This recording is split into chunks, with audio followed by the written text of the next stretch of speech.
വെള്ളം വന്ന സ്ഥിതിക്ക് നമുക്ക് വള്ളംകളി തുടങ്ങിയാലോ? ഇതൊക്കെ എന്ത് എന്താ എന്തിനാ ആളുകൾ പടക്കം പൊട്ടിച്ച്? ദൈവമേ, ഈ വണ്ടിക്ക് ഡ്രൈവറില്ലേ? അയ്യോ, ഇതിന് എഞ്ചിനുമില്ലേ? ബോഡി മാത്രമേ ഉള്ളൂ.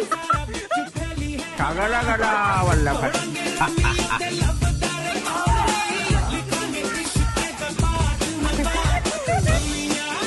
അതെ, എന്താ ഇവിടെ കിടക്കണേ? ഞാൻ എന്താണോ ഇങ്ങനെ ആയിപ്പോയി? താൻ ശ്രദ്ധിച്ചിട്ടുണ്ടാവും.